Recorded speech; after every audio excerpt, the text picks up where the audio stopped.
Okay, this is skill 10.6, preparing insulin injections. So before we start preparing, I do want to go over a few things concerning insulin. Okay, first of all, you want to make sure that you get an insulin syringe and not a TB or tuberculin syringe.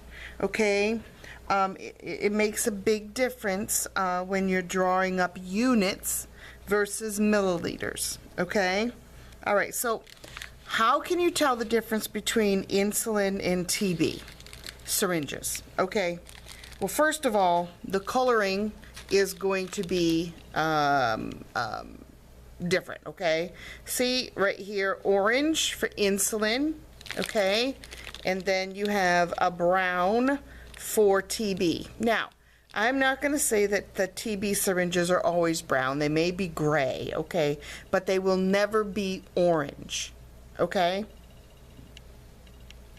Only insulin syringes can be orange, okay? And if you look, see the covers? This right here is the insulin syringe. This is the TB syringe. Okay? See that? All right. Now let's go further and look at the syringes. Okay? I gotta open them. Okay. First of all, at the bottom of the syringe, can you see that? Do you see where it says units? Right? This is the insulin syringe. This one says units on the bottom. This is the TB syringe. And this says I'm trying to get it. Milliliters. Okay, you see that? Okay? That's a big difference. Okay, really it is, and I'll show you. The insulin syringe, if you look at the number, see, this one is a smaller insulin syringe, and it still says units, right? Okay, you see that? All right. The insulin syringe has numbers. It doesn't have point numbers, it has numbers. Okay? The only point on it is a half a milliliter per cc. Okay? TB syringe. Look at the numbers. Do you see that? Point something. That's going to tell you that this is a TB syringe. Remember, okay? All right, remember that. Points on there are a TB syringe.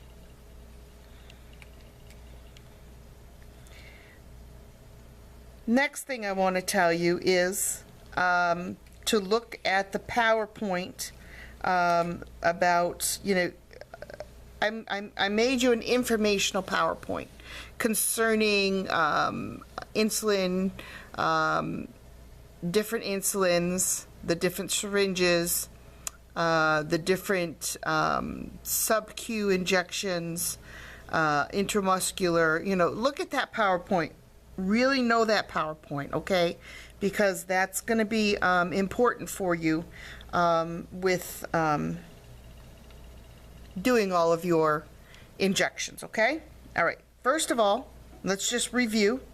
There's multiple types of insulins. Three main ones are the regular, which is your short acting, okay? So you have a regular, and that's a clear insulin, all right? Okay. Then you have an NPH, which is a intermediate insulin, okay? And see how that's cloudy? Can you see the difference? Can you see the difference in there? Yeah, this is the regular. This is the NPH, okay? It's cloudy, okay? And then you have glargine, okay, which is a longer acting, okay? Regular insulin starts working in a half hour to an hour and generally controls blood sugars for about 4 to 8 hours.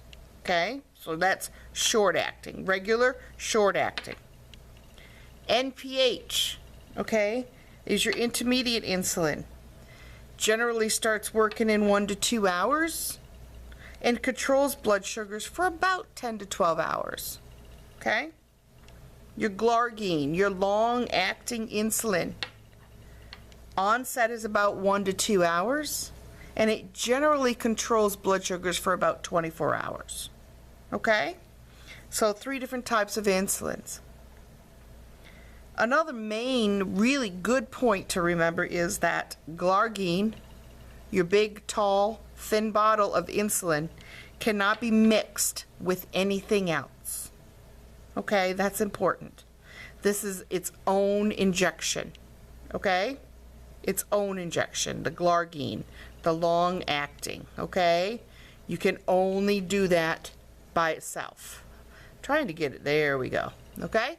There. Regular and in NPH, you can mix together. There's a certain way to mix them together, and we'll learn that in this video. Okay? All right. First of all, our order states that we need to give a certain amount of insulin per our patient's blood sugar level. So before we even do insulin, we're going to do a blood sugar check on our patient to determine what that blood sugar is. Okay? So now we've got a blood sugar, and our order states to give 10 units of regular insulin. Okay, so I have my regular, right? Regular. Make sure I've got the correct one. I'm going to clean off the rubber stopper, right? Okay. I'm going to uncap my needle. I'm going to draw back at least 10 milliliters of air. I'm going to insert my needle into my bottle while the bottle is on the counter. Okay. I'm going to push or insert the air into the bottle. Okay. Hold the plunger. Invert the bottle in the needle. Pull back. Okay. I want to pull back past the 10 and then push the plunger up to 10. Okay? If you have an air bubble in there, push all the medicine back in the bottle and draw back again. Okay? And then make sure your plunger goes up to the 10.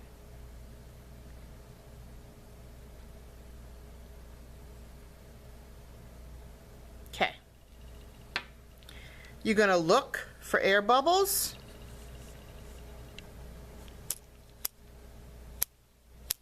If you have any, you're going to pop them out with your finger, okay? And I have 10 milliliters of 10 units, excuse me, 10 units of insulin. Let me see if I can move that stopper out of the way. Can you see that? Oh, wait a minute. Trying to get it so you can see it. There we go. 10 units of insulin, okay? Again, see how that cover sits up? Can you see that? I'm going to insert my syringe into the cover, okay, and see it's ready to go, right? Okay, so I have 10 units of regular insulin to give to my patient. I'm going to clean my patient's site with the alcohol. Again, that's dry. Gonna go in a circular motion. Okay, got that? Okay. Now, is this a IM? No. Is it an intradermal? No, it's a subcutaneous, okay? Look at the sites for the subcutaneous, but generally for insulins, these go in the abdomen, okay? And remember, if we have a belly button here, okay, we want to do that picture frame around that belly button. I'm going to try to do that picture frame. I'm not very good at it here, people. Okay, we don't want to go close to that belly button, right? So we want to go on the outer edges. So I would take, and again, clean a site. Okay? Gonna put your gloves on. You're gonna uncap your needle, and you're gonna follow all procedures for a subcutaneous injection. If you don't remember that, go back to that video and watch it. Okay? Pinch up, insert the needle, let go, inject slowly and steadily, hold for 10. 1, 2, 3, 4, 5, 6, 7, 8, 9, 10. Withdraw. You can have your gauze, put it over the site and hold, no rubbing. Initiate the safety on your syringe. Make sure that your patient isn't bleeding. Make sure that you can't, see if they're comfortable, see if there's anything that you can do for them while you're in their room. Okay? You're going to remove your gloves. You're going to perform hand hygiene. And you're going to document in the patient's MAR. That's how to prepare insulin using one insulin solution. Okay? Now, let's say that our doctor had an order for regular insulin and NPH insulin. And remember, I told you that there's a certain way to draw these up, right? Well, I'm going to show you how to do that. First of all, you want to take the NPH insulin and you want to just turn it over about 8 to 10 times. Okay? This will help to mix up the residue in the bottle. Okay? You can also take and do this, which is turning the bottle in your hand to agitate that as well. Okay? So that it's nice and cloudy. Okay? All right. Now, let's say that we had to draw up 10 units of regular and 5 units of NPH. So that's a total of 15 units on our syringe, right? Okay. First of all, we're going to clean off the hubs of both bottles. Okay?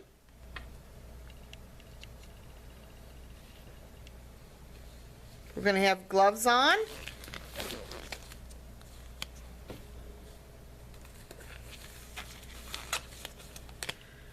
You don't have to have them on to do the insulin draw, but I put them on.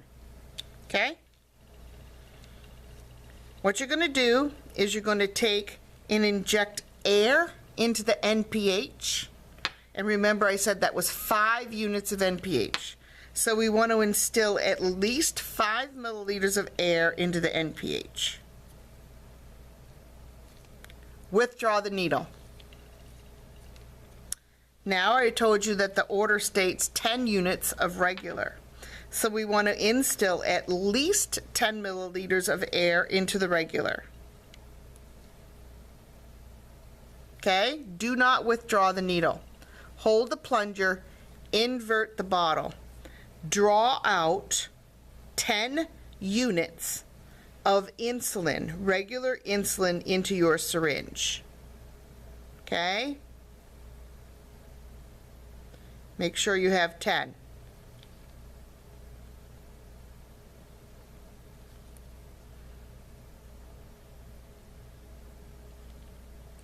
Put that bottle down. insert your needle into the NPH. Do not hold the plunger right at this moment. Just insert that bottle into the NPH. Okay? Holding your plunger,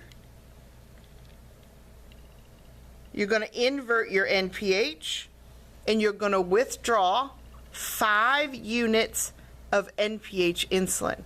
Now you have to be careful because you can't go past the 15. Because if you go past the 15, you have to instill insulin into this bottle, you're actually messing with the order and they will not be getting the correct amount of insulin. Because remember, you have 10 units of regular insulin in here, and now you have a bottle in NPH. Okay? So you have to be careful with this. So you have to just draw back slowly till you get to the 15. Okay?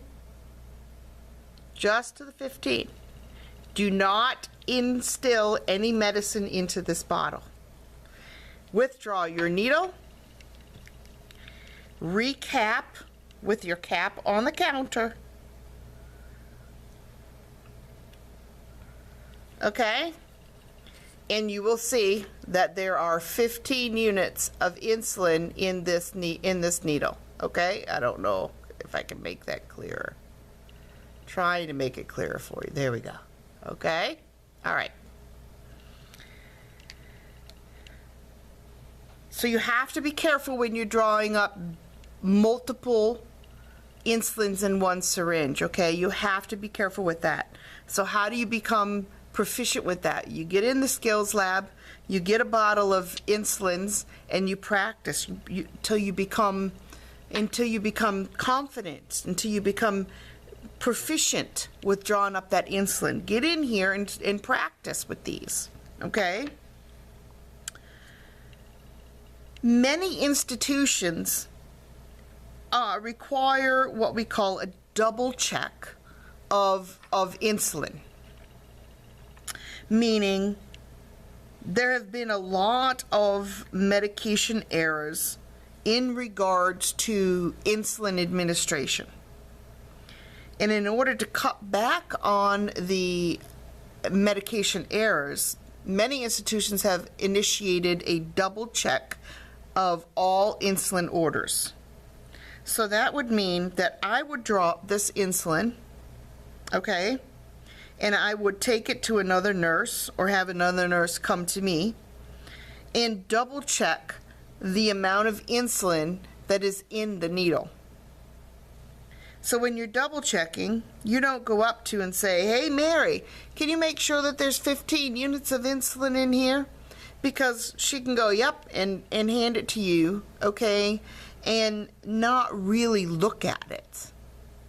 So a better way of doing a double check is to say, hey Mary, could you tell me how many units of insulin are in here?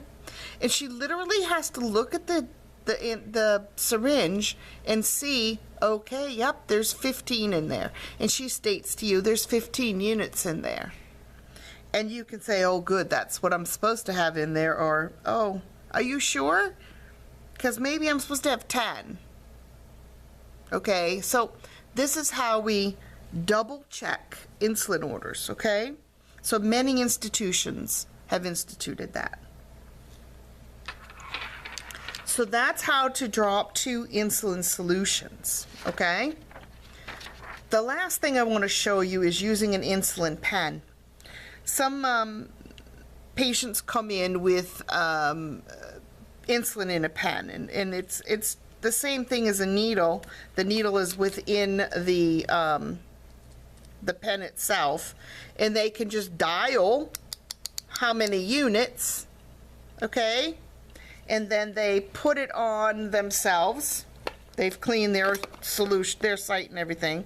And then they take and push at the end, and it injects into their skin the amount of units. And as they're pushing, this goes back down to 0. So it injects how many units they put in. So some patients do have that, okay? So that's an insulin pen. That is skill 10.6, preparing insulin injections.